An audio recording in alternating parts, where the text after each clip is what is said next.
Particular disease है जिसका नाम है डाउन सिंड्रोम। डाउन जो साइंटिस्ट है, जो डॉक्टर है, ब्रिटिश फिजिशियन है, उनके पास में कुछ ऐसे पेशेंट आए और सब जो हमारा बच्चा है वो उसकी लंबाई कम है, यानी कि शॉर्ट स्टेचर है, उसकी लंबाई कम है, शरीर मोटा है, मुंह उसका हमेशा खुला रहता है, पाम क्या होती है, फैटी होती है, मोटी होती है, उसे बोलते हैं हाइपरप्लॉइडी। नंबर क्रोमोसोम, यहाँ पर हमने कहा कि 21st क्रोमोसोम है वो क्या है, एक्स्ट्रा आ गया है। In the crossing over chromosomal जो सेगमेंट्स है उनका एक्सचेंज किस में हो रहा है, होमोलोगस क्रोमोसोम्स में। इस वीडियो के बाद जब आप डिस्क्रिप्शन बॉक्स में जाएंगे मल्टीपल चॉइस क्वेश्चंस आपको मिलेंगे और शॉर्ट नोट्स भी मिलेंगे। तो हेलो स्टूडेंट्स, कैसे हैं आप? आज जेनेटिक्स के हम एक स्पेशल डिसऑर्डर के बारे में पढ़ना चाहेंगे। अगर किसी व्यक्ति में क्रोमोसोम्स, जैसे आप ह्यूमन बीइंग के अंदर पढ़ते हैं, ह्यूमन बीइंग में टोटल नंबर ऑफ क्रोमोसोम्स कितने होते हैं, 46 होते हैं। और one generation to another generation भी क्या होता है, नंबर ऑफ क्रोमोसोम्स की संख्या 46 स्टेबल बनी रहती है। माता पिता में भी, पेरेंट्स के अंदर भी 46 क्रोमोसोम्स और उनके होने वाले बच्चों में, ऑफस्प्रिंग्स में भी नंबर ऑफ क्रोमोसोम्स कितने होते हैं, 46 होते हैं। यानी कि particular species to species number of chromosomes होते हैं वो स्टेबल रहते हैं। अगर किसी कारण से न्यूबॉर्न बेबी में नंबर ऑफ क्रोमोसोम्स है वो कम हो जाए या अधिक हो जाए, the number of chromosomes increase और decrease, such kind of abnormalities is called as chromosomal aberration. इस क्रोमोसोमल एबरेशन के बारे में हमने एक डिटेल में वीडियो बना रखी है, तो आप इससे जस्ट प्रीवियस अगर वीडियो देखेंगे तो आप कंप्लीट एक what is the mean of chromosomal aberration, how many types of chromosomal aberration के बारे में समझ सकेंगे। तो अभी मैं आपको क्रोमोसोमल एबरेशन यानी कि गुणसूत्रीय विपथन अर्थात गुणसूत्रों की संख्या का इंक्रीज या डिक्रीज होने से किस तरह की बीमारियां जनरेट होती है उनमें से एक पर्टिकुलर डिजीज है जिसका नाम है डाउन सिंड्रोम। तो आज हम समझेंगे डाउन सिंड्रोम क्या होता है और ये किस प्रकार के इसमें फीचर्स होते हैं उस पेशेंट के अंदर, और ये डाउन सिंड्रोम है क्यों जनरेट होता है, उसी के बारे में आज हम डिस्कशन करने वाले हैं। तो first of all I am writing here the name of the topic, that is Down syndrome. One of a famous scientist, his name is Langdon Down. जो डॉक्टर है, ब्रिटिश फिजिशियन है, उनके पास में कुछ ऐसे पेशेंट आए और गार्जियन की शिकायत क्या थी, उन्होंने ये कहा कि साहब जो हमारा बच्चा है वो उसकी लंबाई कम है, यानी कि शॉर्ट स्टेचर है, उसकी लंबाई कम है। आप ध्यान से सुनिएगा, हर फीचर से एक ऑब्जेक्टिव क्वेश्चन या मल्टीपल चॉइस क्वेश्चन बनता है। उन्होंने कहा कि जो बच्चा है उसका IQ कम है, जितना एक नॉर्मल बच्चे का डेवलपमेंट होना चाहिए था उतना नहीं हो पा रहा है। ऐसा बच्चा जिसकी लंबाई कम है, शरीर मोटा है, फैटी बॉडी है, थुलथुला है, लूज मास है, बॉडी मास है, मुंह उसका हमेशा खुला रहता है, मुंह पूरा बंद नहीं हो पाता है। जैसे हम नॉर्मली बोलते हैं तभी मुंह खोलते हैं तो उसका मुंह बंद रहता है। इवन अगर हम देखेंगे हाथ के अंदर तो पाम है, पाम क्या होती है, फैटी होती है, मोटी होती है, सॉफ्ट होती है। अंगुलियों की जो फिंगर्स है उसका साइज क्या होता है, छोटा होता है, ठीक है ना। और जो नॉर्मली हम फिंगर्स के अंदर कितने रिंग्स देखते हैं, जैसे हम कहें एक पार्ट ऑफ द रिंग कितना है फिंगर का, 1 2 3 है, 3 इसके अंदर ये 2 रिंग्स है। 2 रिंग्स से क्या हुआ, एक जो डिजिट है, एक फिंगर है, उसके 3 पार्ट बने होते हैं, उसके अंदर मल्टीपल रिंग्स होती है। तो इस तरह से बहुत सारे फीचर्स थे। तो लैंगडन डाउन ने कहा भी क्या हो सकता है, आप मेंटल रिटार्डेशन भी बता रहे हैं, उसकी लंबाई भी कम है, यानी स्केलेटल मसल्स है उसमें भी, स्केलेटल सिस्टम में भी कंप्लीट ग्रोथ नहीं हो पा रही है। फिर finally during the research work he found that the patients carrying 1 more chromosome. उन्होंने उसकी जेनेटिकल प्रोफाइलिंग कराई, जेनेटिकल डायग्नोसिस किया कि नंबर ऑफ क्रोमोसोम्स कितने हैं, तो ये पाया कि उसके अंदर गुणसूत्र कितने हैं, 46 की जगह पे 47 है। नॉर्मली हमने कहा ह्यूमन बीइंग के अंदर नंबर ऑफ क्रोमोसोम्स कितने होते हैं, 46 होते हैं, और जब 46 के स्थान पर क्या आ रहा है, 47 क्रोमोसोम्स है, एक क्रोमोसोम उसमें एक्स्ट्रा है। अब कौन सा क्रोमोसोम एक्स्ट्रा है, 21st नंबर क्रोमोसोम है उसके अंदर एक्स्ट्रा था, इसीलिए उन्होंने फिर इसको डायग्नोस किया। डायग्नोस करने के बाद में इस कॉम्प्लिकेशन के बारे में रिसर्च करना शुरू किया। इसीलिए हम इस डिजीज़ को क्या कहते हैं, उस ब्रिटिश फिजिशियन लैंगडॉन डाउन के सम्मान में हमने क्या रखा है, इसका नाम डाउन सिंड्रोम रखा गया है। तो ये जो रोगी होता है उसकी जो मैंने आपको अभी स्ट्रक्चर बोल के बताई है उसके आउटर अपीयरेंस के बारे में, तो इसका भी हम आपको यहाँ पर आप फोटो में देख पाएंगे कि किस तरीके से वो दिखता है और उसका क्या बिहेवियरल पैटर्न रहता है। तो अभी हम बात करते हैं कि इसके जो बेसिक फीचर्स होते हैं, जनरल जो कैरेक्टरिस्टिक्स हैं उसका भी डिस्कशन करेंगे और फिर हम स्टडी करेंगे the reason of down syndrome के बारे में। देखिए, जब कभी भी किसी पेशेंट की मेडिकल हिस्ट्री को देखते हैं या जब कभी भी कोई डॉक्टर रिसर्च करता है या हमारे पास में कोई पेशेंट आता है जिसमें कॉम्प्लिकेशन है, तो हमें बेसिकली हम कहेंगे 3 तरह के उसमें डायग्नोसिस करने की ज़रूरत है। पहला उसका हो गया मॉर्फोलॉजिकल फीचर के बारे में, उसके बाद में उसका बिहेवियरल पैटर्न के बारे में, और देन बायोकेमिकल टेस्टिंग और द जेनेटिकल एनालिसिस किया जाता है। तब हम किसी भी ए पर्टिकुलर जो क्रोमोसोमल एबरेशन के गुणसूत्रीय विपथन के कारण से जो बीमारियां उत्पन्न होती है उसके बारे में हम स्टडी कर सकते हैं। तो अब इस प्रकार के रोगी होते हैं, उनमें नंबर ऑफ क्रोमोसोम्स कितने होते हैं? नंबर ऑफ क्रोमोसोम्स होते हैं 47। देखिए, ह्यूमन बीइंग में नंबर ऑफ क्रोमोसोम्स कितना होता है? 46 होता है। इनमें एक क्रोमोसोम एक्स्ट्रा है, इसलिए टोटल नंबर क्रोमोसोम कितना हो गया? 47 क्रोमोसोम हो गया। 47 क्रोमोसोम। एक क्रोमोसोम जो एक्स्ट्रा है वो कौन सा है? तो हम कहेंगे 21st क्रोमोसोम। ये 21वां गुणसूत्र क्यों बोल रहा हूं? ह्यूमन बीइंग में टोटल जो 46 क्रोमोसोम होते हैं, आप अभी देख पाएंगे, जो टोटल 46 क्रोमोसोम्स होते हैं उसको हम पर्टिकुलर नंबरिंग देते हैं, 1 2 3 4 5 6 ऐसे 46 तक नंबर देते हैं। उसमें जो 21 नंबर यानी 21 नंबर क्रोमोसोम है, 1 2 3 4 5 21 एंड 21, वो 21 क्रोमोसोम है, उसकी डबल कॉपी है, उसका डुप्लीकेट कॉपी भी है, एक कॉपी एक्स्ट्रा है, 21 क्रोमोसोम। यहाँ से मल्टीपल चॉइस क्वेश्चन बनेगा, इसलिए ध्यान से सुनना है। 21वां जो गुणसूत्र होता है वो इसमें एक्स्ट्रा होता है। 21st नंबर जो क्रोमोसोम से उसको हम बोलते हैं ऑटोसोम। आपने पढ़ा हुआ है कि ह्यूमन बीइंग में जितने नंबर ऑफ क्रोमोसोम्स होते हैं उनको हम क्रोमोसोम्स को 2 कैटेगराइज करते हैं, 2 क्लास में क्लासिफाइड करते हैं, ऑटोसोम एंड द एलोसोम। मैं एक बार यहाँ लिख लेता हूँ, वैसे मैं प्रीवियस क्लास में आपको बता चुका हूँ, फिर भी आप थोड़ा सा यहाँ पर देख लेंगे। यहाँ पर मैं लिख देता हूँ कि हमने कहा जो क्रोमोसोम्स होते हैं, chromosomes, there are 2 types of chromosomes. First is autosomes, first is है ऑटोसोम्स हैं, और उसके अलावा दूसरे होते हैं उन्हें बोलते हैं एलोसोम्स कहते हैं।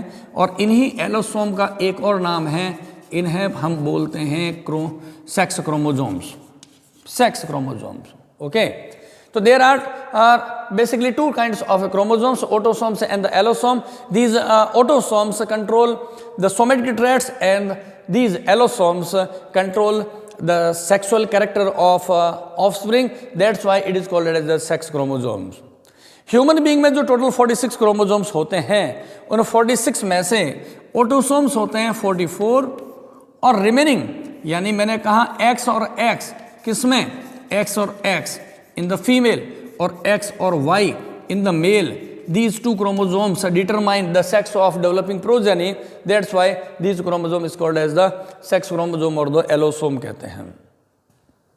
ये हमने एक बेसिक फीचर की बात की है क्रोमोसोम के बारे में। तो मैंने ये कहा कि in the down syndrome, in the condition of down syndrome, 21st chromosomes is present in the duplicate copy, एक एक्स्ट्रा है 21st। और ये 21st क्रोमोसोम कौन सा है? ऑटोसोम है। 1 से लेके 44 तक, 1 से लेके 44 तक ऑटोसोम्स होते हैं। और ये कौन सा है? 21st क्रोमोसोम है, यानी कि ऑटोसोम है। जो एक्स्ट्रा वाला क्रोमोसोम है 21st, वो कौन सा है? ऑटोसोम। तो यहाँ पे मैं एक वर्ड लिख देता हूँ कि दिस क्रोमोसोम इज ऑटोसोम। ये मैं नाम क्यों बता रहा हूँ इसका भी हम डिस्कशन करेंगे। आपको ये टॉपिक समझने के लिए मैं आपको फिर बताना चाहूँगा डिटेल के अंदर, पहले से आप क्रोमोसोमल एबरेशन, गुणसूत्रीय विपथन की वीडियो को जरूर देखें, अदरवाइज कुछ टेक्निकल जो टर्म्स होती हैं वो आप यहाँ पर क्लियर नहीं कर पाएंगे। चलिए, कई बार ऑब्जेक्टिव क्वेश्चन में पूछ लिया जाता है कि ये जो डाउन सिंड्रोम जो डिजीज होती है किस टाइप की है, तो उसके लिए एक टेक्निकल पहले मैं वर्ड बता रहा हूँ, फिर उसको हम क्लैरिफाई करेंगे। हमने कहा ये क्या है? इस डिजीज को कहते हैं ऑटोसोमल ट्राइसोमी बोलते हैं, autosomal trisomy. And what is the mean of this autosomal trisomy? Down syndrome को क्या बोलते हैं हम? ऑटोसोमल ट्राइसोमी बोलते हैं। ऑटोसोमल ट्राइसोमी, पहले आते हैं ट्राइसोमी पे।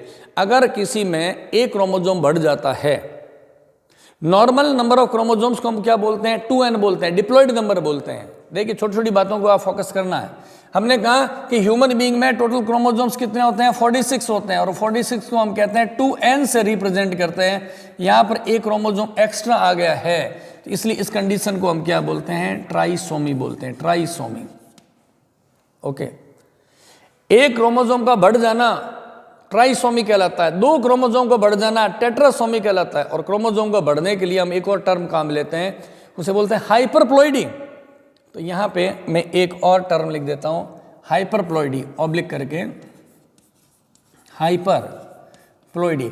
ये टेक्निकल टर्म्स को मैं ऑलरेडी प्रीवियस वीडियो में डिटेल में बता चुका हूँ, the types of the chromosomal aberration, तो आप उसको वहाँ पर देखेंगे। तो हमने कहा कि जब किसी भी एनिमल में या प्लांट में जो नॉर्मल नंबर ऑफ क्रोमोसोम्स होता है, जिसको हम क्या बोलते हैं, डिप्लॉयड नंबर बोलते हैं, द्विगुणित संख्या कहते हैं गुणसूत्रों की, द्विगुणित गुणसूत्रों की संख्या में से अगर क्रोमोसोम का नंबर इंक्रीज हो जाता है तो हम उसे हाइपरप्लॉइडी बोलते हैं, और क्रोमोसोम का नंबर डिक्रीज हो जाता है तो उसे हम हाइपोप्लॉइडी कहते हैं।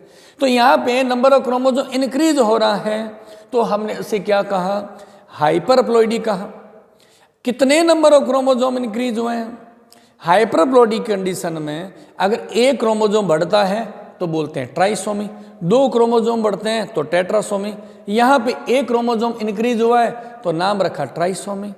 क्वेश्चन ये आता है कौन सा क्रोमोसोम इंक्रीज हुआ है, तो हमने कहा ऑटोसोम इंक्रीज हुआ है, जो कि है 21st नंबर है जो ऑटोसोम है, इसलिए इसका नाम क्या पड़ा है, ऑटोसोमल ट्राइसोमी कहते हैं। कई बार आपको पूछ लें कि डाउन सिंड्रोम है उसको ऑटोसोमल ट्राइसोमी क्यों कहते हैं, तो आप रीजन को क्लियर कर सकते हैं कि there is an autosome is present in the extra, that's why it is called as autosomal trisomy होता है। ओके, तो ये इसकी बात आती है टेक्निकली टर्म के बारे में कि डाउन सिंड्रोम क्या है। अभी तो आपको समझना बाकी है ये डाउन सिंड्रोम जो क्रिएट हुआ है इसके क्या क्या रीजन हो सकते हैं, डाउन सिंड्रोम किस तरीके से जनरेट हुआ है, किस तरीके से डेवलप हुआ है, इस आधार पे on the basis of creation of the development of the down syndrome हम इसको क्या कर सकते हैं, 3 क्लास में क्लासीफाइड कर सकते हैं। पहला मैं लिख देता हूं ट्राइसोमी 21, दूसरा हम लिख देते हैं ट्रांसलोकेशन, और तीसरी होती है मोज़ेक कंडीशन। कैसी होती है वो यहां पर मैं लिख देता हूं।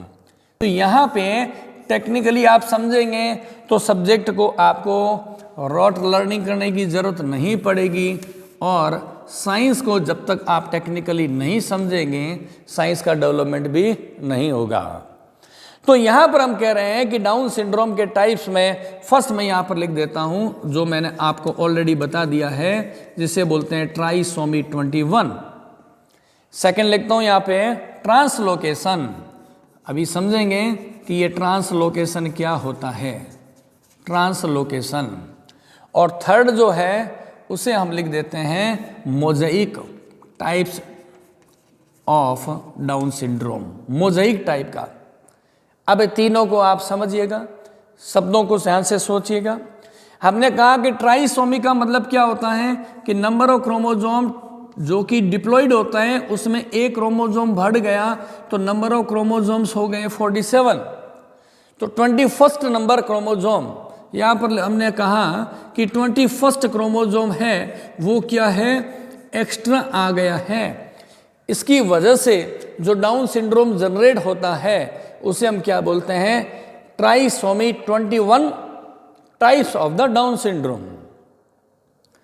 कई बार क्या होता है कि ये जो 21st नंबर जो क्रोमोसोम है ये एक्स्ट्रा नहीं आता है, इसका कोई भी एक सेगमेंट होता है वो ट्रांसलोकेट होके किसी दूसरे क्रोमोसोम के साथ में अटैच्ड हो जाता है।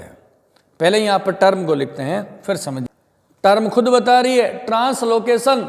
लोकेशन का मतलब तो पोजीशन हो गया, ट्रांस का मतलब हो गया ट्रांसफर हो गया। तो 21st नंबर क्रोमोसोम है उसका एक पार्ट किसी अदर क्रोमोसोम के साथ में अटैच्ड हो गया, ट्रांसलोकेट हो गया, लोकेशन और ट्रांसफर हो गया, इसलिए इसे हम क्या बोलते हैं, ट्रांसलोकेशन टाइप का डाउन सिंड्रोम में ऐसा हो सकता है। यहाँ पर एक और वर्ड आपको समझना है, चीज़ों को समझिएगा।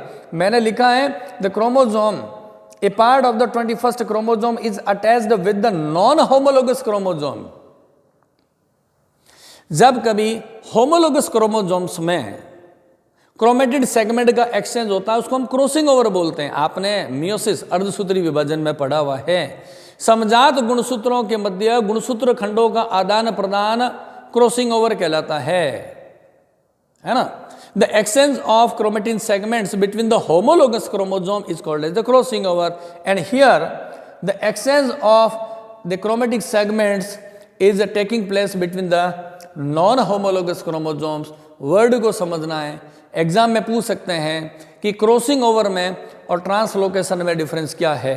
सिंपल सा डिफरेंस है, in the crossing over chromosomal जो सेगमेंट्स है उनका एक्सचेंज किस में हो रहा है, होमोलोगस क्रोमोजोम्स में, और ट्रांसलोकेशन में किस में हो रहा है, नॉन होमोलोगस क्रोमोजोम्स में। क्रोमोजोम सेगमेंट का एक्सचेंज हो रहा है, ट्रांसफर हो रहा है, इसलिए इसका नाम रखा गया है ट्रांसलोकेशन। मोज़ेक की बात करते हैं। मोज़ेक क्या चीज़ होती है? देखिए मोज़ेक वर्ड है, आप कई जगह समझेंगे इसको। मोज़ेक डेवलपमेंट भी होता है, कॉकरोच वगैरह में मोज़ेक विजन होता है। यहाँ पर हम मोज़ेक क्यों कह रहे हैं? नॉर्मली जब हम कहते हैं सामान्य परिस्थिति में कि ह्यूमन बीइंग में नंबर ऑफ क्रोमोजोम 46 होते हैं, यानी हमारी बॉडी की सभी सेल्स में, हमारी बॉडी की सभी सेल्स में each and every cell of our body consisted of 46 chromosome except the sperm in the male and ovum in the female. A rest of the all cells consisted of 46 chromosome. If such kind of condition arises in which some of the cells of the body consisted of 47 chromosomes and rest of the cells of the body consisted of the 46 chromosomes, such condition is called as the mosaic condition. Mosaic chromosomal distribution कह सकते हैं हम। तो हमने ये कहा कि यहां पे जो ट्राइसोमी तो है, मोज़ेक में ट्राइसोमी है, बॉडी की सभी सेल में नहीं है। इसमें तो क्या होगा, बॉडी की all cells of the body consisted of the 47 chromosomes and consisted of one extra 21st number chromosome। लेकिन मोज़ेक विजन में क्या होगा, तो हम यहां पर एक बार लिख देते हैं, यहां पे some cells of the body consisted one extra 21st number chromosome, rest of the cells consisted of 46 chromosome। शरीर की कुछ कोशिकाओं में गुणसूत्रों की संख्या 47 हो जाती है, रेस्ट ऑफ द सेल्स बाकी जितनी भी कोशिकाएं हैं उन सभी में कौन सी होती है, 46 ही होती है, नॉर्मल कंडीशन होती है। तो ये मोज़ेक हो गया, यानी हम ये कहते हैं कुछ सेल्स में डाउन सिंड्रोम है, कुछ सेल्स में डाउन सिंड्रोम नहीं है, इसलिए हम इसको क्या बोलते हैं, मोज़ेक टाइप दे कैसे हैं, डाउन सिंड्रोम कहते हैं। ये है types of the down syndrome की बात कर रहे थे अपने। चलिए अब बात कर रहे हैं कि इसकी टेस्टिंग के लिए हम क्या करें, इसको स्क्रीनिंग कैसे करें, इसको हम ये कहते हैं कि इसका डायग्नोसिस कैसे करें। डायग्नोसिस करने के लिए हमारे पास में कुछ मेथड्स है जेनेटिकल प्रोफाइलिंग के, उसको मैं भी आपको बता देता हूँ। सबसे पहला नाम मैं यहाँ पर लिख रहा हूँ CVS, कोरियोनिक विलस स्क्रीनिंग बोलते हैं हम, या सैम्पलिंग कहते हैं। तो यहाँ पे डायग्नोसिस के मेथड की अगर बात करें कि हम कैसे इसका डायग्नोसिस कर सकते हैं, डायग्नोसिस का मेथड क्या है। डायग्नोसिस को हिंदी में बोलते हैं निदान, है ना। डायग्नोसिस को हिंदी में क्या बोलते हैं, निदान करना है, ट्रीटमेंट नहीं है। और निदान को हम सामान्य भाषा में बोलते हैं जांच कराना। जब हम कभी भी किसी डॉक्टर के पास चेकअप के लिए जाते हैं, डॉक्टर कहते हैं कि आप अपने ब्लड की जांच करा के लाएं, तो हम जिस लेबोरेटरी में जाते हैं उसको बोलते हैं डायग्नोस्टिक सेंटर बोलते हैं, है ना। किसी भी रोग की पहचान करने के लिए हम जिन सैंपलिंग कराते हैं, जांच को करवाते हैं, उसको बोलते हैं निदान कहते हैं। सरल भाषा में कहते हैं चेकिंग करा रहे हैं ब्लड की, वो भी बोल देते हैं। चलिए, तो मैंने कहा इसका जो पहला मेथड है उसका नाम है कोरियोनिक विलस सैंपलिंग, CVS बोलते हैं। तो ये एक मेथड है CVS। यहाँ पे मैं इसका नाम लिख देता हूँ पहले, कोरियोनिक V फॉर है विलस, और यहाँ पर S का मतलब क्या है, सैंपलिंग है। S का मतलब है सैंपलिंग है। Chorionic CVS, chorionic villus sampling. देखिए यहाँ पर मैं कुछ चीज़ों में बहुत एक्स्ट्रा डिटेल में नहीं जाऊँगा, फिर हम इससे बाहर निकल जाएंगे। जो बोल रहा हूँ उस बात को ध्यान से सुनिएगा। इसके शब्दों का अर्थ समझिएगा। What is the mean of chorionic villus sampling. हम जानते हैं कि ह्यूमंस के अंदर ड्यूरिंग द गेस्टेशन पीरियड, गर्भावस्था के दौरान, जब भ्रूण का, एम्ब्रियो का मदर बॉडी में डेवलपमेंट हो रहा होता है, उसके ऊपर कुछ एक्स्ट्रा एम्ब्रियोनिक मेम्ब्रेन्स होती है। एक्स्ट्रा एम्ब्रियोनिक मेम्ब्रेन्स, इसका नाम खुद बता रहा है, एक्स्ट्रा है, एम्ब्रियो का पार्ट नहीं है, बट असिस्ट द एम्ब्रियो, है ना। परिवर्तनशील भ्रूण के ऊपर, डेवलपिंग एम्ब्रियो के ऊपर कुछ मेम्ब्रेन्स पाई जाती है जो कि उस एम्ब्रियो के शरीर का पार्ट नहीं है, परंतु उस बॉडी को डेवलपमेंट के लिए असिस्ट करते हैं, जिनके नाम है एमनियन, कोरियन, यॉर्क सैक और एलेंटोइज। ये 4 नाम होते हैं किसके? एक्स्ट्रा एम्ब्रियोनिक मेम्ब्रेन के। एमनियन, कोरियन, यॉर्क सैक और एलेंटोइज। उनमें से एक जो मेम्ब्रेन है जिसका नाम मैंने लिया कोरियन, ये जो कोरियन होता है इसके ऊपर क्या होता है? फिंगर लाइक प्रोजेक्शंस होते हैं। अभी ये डायग्राम आप देख पाएंगे, है ना। उस कोरियन के ऊपर क्या होते हैं? फिंगर लाइक प्रोजेक्शंस होते हैं, जो आपको डायग्राम में दिखाई देगा। तो उस कोरियन के जो विलस है वहां से कुछ सेल्स को सैंपलिंग करके बाहर निकाल लेते हैं और उस सेल्स में नंबर ऑफ क्रोमोसोम्स को काउंट किया जाता है। अगर डेवलपिंग एम्ब्रियो में क्रोमोसोम का नंबर नॉर्मल नहीं है, इंक्रीज या डिक्रीज है, तो हमें पता चल जाएगा कि डेवलपिंग एम्ब्रियो है वो कैसा है, वो एक रोगी है जिसमें जेनेटिकल डिसऑर्डर है। ओके, कोरियोनिक यानी कि कोरियन एक्स्ट्रा एम्ब्रियोनिक मेम्ब्रेन के जो विलस, अंगुलीनुमा उबार जिसको रसंकुर कहते हैं, आप डायग्राम में देख पाएंगे, उसमें से सेल्स को आइसोलेट करके जेनेटिक प्रोफाइलिंग करते हैं। तो इसे बोलते हैं सीवीएस मेथड, बोलते हैं कोरियोनिक विलस सैंपलिंग मेथड कहते हैं। नंबर 2 पे हम यहाँ पे एक और इंपॉर्टेंट टेक्निक का मैं नाम लिख रहा हूं, वो है एमिनोसेंटोसिस। एमिनोसेंटोसिस। अभी एमिनोसेंटोसिस क्या है इसकी डिटेल में अलग से वीडियो आएगी, लेकिन मैं यहाँ पर एक बार बताना चाहता हूँ। तो what is the mean of amniocentesis? Amniocentesis is the diagnostic method to determine the number of chromosomes in the developing embryo. माँ के शरीर में, मदर बॉडी में जो एम्ब्रियो का डेवलपमेंट हो रहा है उसमें कोई जेनेटिकल ऑर्डर है या नहीं है, उसकी जेनेटिकल स्क्रीनिंग करने के लिए एक इंपॉर्टेंट मेथड काम में लेते हैं जिसका नाम है एमिनोसेंटोसिस बोलते हैं। इसकी अलग से वीडियो आएगी। यहाँ पे मैं आपको एक छोटी सी बात बताता हूँ, उसको आपको समझना है। आप डायग्राम अभी देख पाएंगे। डेवलपिंग जो एम्ब्रियो होता है ना, उसके बाहर की तरफ एक मेम्ब्रेन है जो उसको पूरा कवर्ड करके रखती है। यानी आप ये मान लें कि एक सेंटर में एम्ब्रियो है और उसके ऊपर गुब्बारे की तरह एक मेम्ब्रेन बनी हुई है। उस मेम्ब्रेन का नाम है एमनियन और इसमें लिक्विड भरा रहता है, उसको बोलते हैं एमनियोटिक फ्लूइड। जो अगर मदर बॉडी, अगर माँ जब चल रही है या वॉकिंग कर रही है तो बॉडी में क्या होगा? मूवमेंट होगा। तो वो एमनियोटिक फ्लूइड की वजह से एमनियो को प्रोटेक्शन मिलता है ना। तो उस एमनियोटिक फ्लूइड में से सेल्स को बाहर निकाल के उन सेल्स में क्या करते हैं? नंबर ऑफ क्रोमोसोम्स को काउंट करते हैं और क्रोमोसोम की स्क्रीनिंग करते हैं। Such kind of method is called as amniocentesis. इसकी अलग से वीडियो आएगी, फोटो आप अभी देख पाएंगे कि एमनियोटिक पॉन्ड कैसा होता है। ये कुछ मेथड है। उसके अलावा एक और मेथड काम हम लेते हैं, उसका नाम है PUBS मेथड। 3rd नंबर एक और मेथड है डायग्नोसिस का, उस मेथड को हम क्या बोलते हैं? PUBS मेथड बोलते हैं। मतलब क्या है इसका? मतलब होता है pre cutaneous umbilical cord blood sampling. Umbilical cord blood sampling. अभी अम्बिलिकल कोड क्या होता है पहले मैं यहाँ पे एक बार बता देता हूँ, वैसे आप फोटो में बता दूंगा आपको कैसे अम्बिलिकल कोड होता है। देखिए, जब कोई डेवलपिंग एम्ब्रियो मदर बॉडी के अंदर डेवलप हो रहा होता है तो आपने इस तरीके से देखा होगा, फोटो भी आपको दिखा देंगे अभी ये। और मदर बॉडी के साथ में वो एक कोड से जुड़ा रहता है, एक रस्सी नुमा स्ट्रक्चर, एक रस्सी नुमा स्ट्रक्चर होती है, उससे वो जुड़ा रहता है। किसके साथ में? अपने प्लेसेंटा से ऐसे गर्भाशय में यूटेरस में जो डेवलपिंग एम्ब्रियो होता है वो कैसे जुड़ा रहता है? अम्बिलिकल कोड के द्वारा। इसको हम बोलते हैं अम्बिलिकल कोड बोलते हैं। अम्बिलिकल कॉर्ड, ये है अम्बिलिकल कॉर्ड होता है, ठीक है ना। तो ये जो अम्बिलिकल कॉर्ड होता है, इसके थ्रू जो डेवलपिंग एम्ब्रियो है मदर बॉडी के साथ अटैच्ड होता है। मदर बॉडी से क्या मिलता है, इसको फूड की सप्लाई होती है, ऑक्सीजन की सप्लाई होती है, यानी कि कहने की बात है दोनों बॉडी, मदर की बॉडी और डेवलपिंग फीटस है उसकी बॉडी आपस में इंटरकनेक्टेड रहती है with the help of umbilical cord.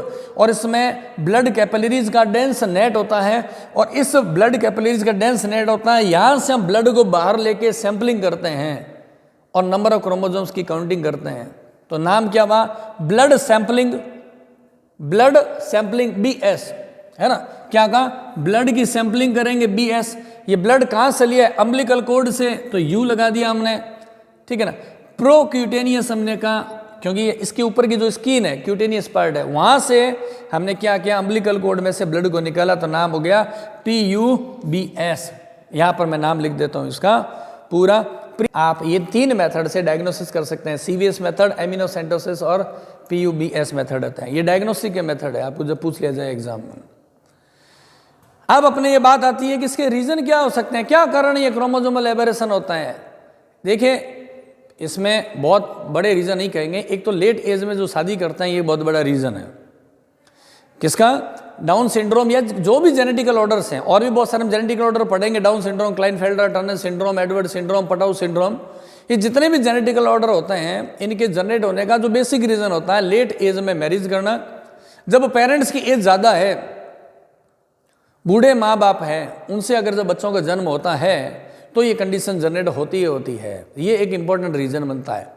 और दूसरा इंपॉर्टेंट रीजन बनता है वो होता है जेनेटिकली, आपकी इनहेरिटेंस में कोई प्रॉब्लम है, आनुवंशिक रूप से माता पिता में ही क्रोमोसोमल कुछ बदलाव है, विपथन हो रखे हैं, उनकी वजह से जब न्यू जो प्रोजेनी होती है, ऑफस्प्रिंग होती हैं, उनके अंदर भी संभावना रहती है।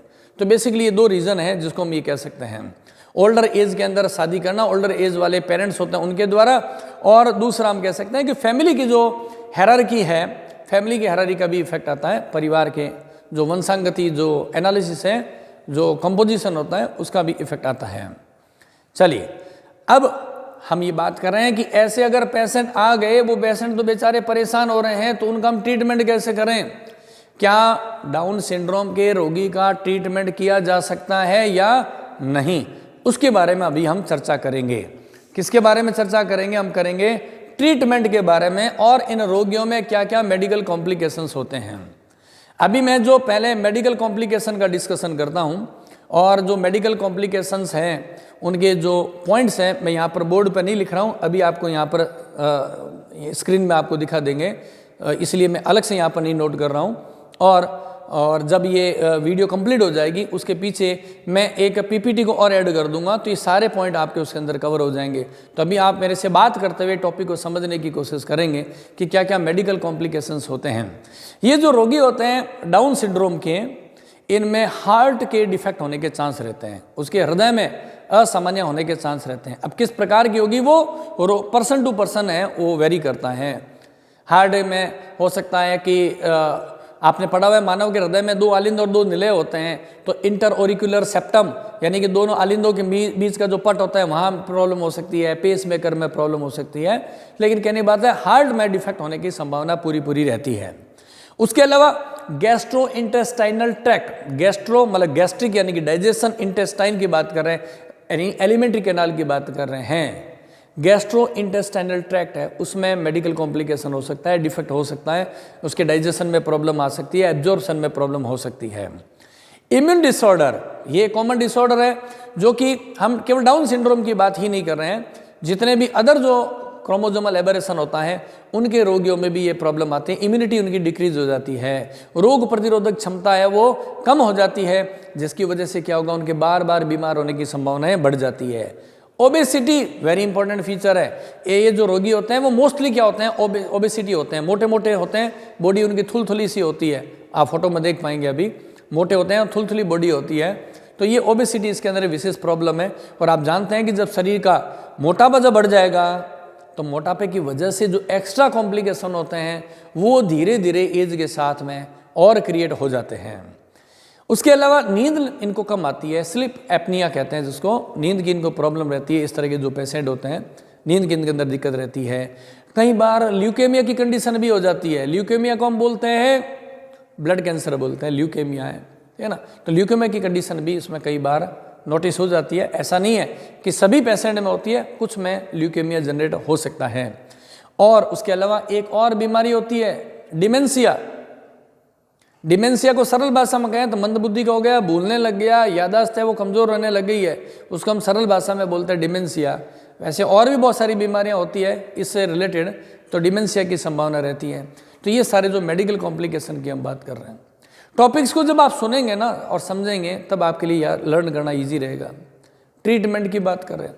अब देखिए, जब आप खुद बता रहे हैं कि रोगी की each and every cell consisted 1 extra chromosome, 47 chromosome है, तो आपके बाद में ये तो ट्रीटमेंट हो ही नहीं सकता कि उस पेशेंट में से नंबर ऑफ क्रोमोजोम को एक हटा दे, एक्स्ट्रा क्रोमोजोम को हटा दे, ये तो इम्पॉसिबल होगा। जब ये पॉसिबल नहीं है तो हम क्या करें? हमारे पास में क्या क्या रास्ते रहते हैं। सबसे पहला रास्ता, वेरी इंपॉर्टेंट पॉइंट मैं बता रहा हूँ आपको ट्रीटमेंट के लिए, इमोशनल सपोर्ट, इमोशनल अटैचमेंट होना चाहिए। जब तक फैमिली का इमोशनल अटैचमेंट नहीं होगा, डाउन सिंड्रोम का पेशेंट है वो सर्वाइव नहीं कर पाएगा। तो ये बहुत इंपॉर्टेंट होता है कि फैमिली का सपोर्ट होना, उसके लिए इमोशनल अटैचमेंट उनका ना। सेकेंडली हम बोलते हैं, एक टेक्निकल टर्म काम में लेते हैं, ऑक्यूपेशनल थेरेपी। अब एक ऑक्यूपेशनल थेरेपी की बात है, ऑक्यूपेशन यानी रोजगार, यानी कि काम करना हो गया। फिजिकल थेरेपी, उसको एक्सरसाइज कराई जा सकती है। ऐसे रोगियों को योगासन कराने से काफ़ी बेनिफिट्स मिलता है, ताकि क्योंकि आप जानते हो कि फिजिकल एक्सरसाइज, फिजिकल थेरेपी से क्या होगा, बायोकेमिकल और स्पेशली फिजियोलॉजिकल पैरामीटर्स है, ब्लड प्रेशर हुआ, ब्रीदिंग रेट हुआ, ये सारे जब बैलेंस में रहेंगे, फिजियोलॉजिकल पैरामीटर अगर नॉर्मलाइज रहेंगे तो क्या होगा कि बॉडी है वो थोड़ा कंट्रोलिंग करना, कोऑर्डिनेशन करने में ईजी रहता है, ठीक है ना। उसके अलावा हमने कहा एजुकेशनल सपोर्ट। कुछ देशों में ऐसी स्कूल्स है जहाँ पर क्रोमोजोमल डिसऑर्डर वाले जो पेशेंट होते हैं उन्हीं को रखते हैं, ताकि वो बच्चे एक जैसे, उन्हीं के जैसे बच्चों के बीच में रहते हैं तो वो इजीली ग्रो कर पाते हैं। तो यही केवल हम ट्रीटमेंट कर सकते हैं, टोटली इस बीमारी को क्योर नहीं किया जा सकता है। तो देखिए, तो अभी हमने टॉपिक के बारे में कंप्लीट डाउन सिंड्रोम को कवर कर लिया है कि किस साइंटिस्ट ने बताया था, क्या प्रॉब्लम होती है, ट्राइजोमी की होती है। जितना बोर्ड पे मैंने जो सारा लिखा हुआ है, इस सभी से आपको ऑब्जेक्टिव मल्टीपल चॉइस क्वेश्चन निकल जाएंगे। और डिटेल में बड़ा लिखना हो तो जो बोर्ड पे लिखा हुआ है मैं अभी साइड में हो जाऊंगा, आप इसका स्क्रीनशॉट ले पाएंगे। और जो बातें मैंने अभी बोल के बताई है इस वीडियो में, उसको आप थोड़ा नोट कर लेंगे। और इसी के साथ में वेरी इंपॉर्टेंट, इस वीडियो के बाद जब आप डिस्क्रिप्शन बॉक्स में जाएंगे, मल्टीपल चॉइस क्वेश्चंस आपको मिलेंगे और शॉर्ट नोट्स भी मिलेंगे। तो वीडियो देखने के बाद में आप क्या करेंगे, इसके मल्टीपल चॉइस क्वेश्चन को देखेंगे और जो शॉर्ट नोट्स डाल रखे हैं उनको भी आप पढ़ेंगे तो आपके लिए ईजी रहेगा। Thank you.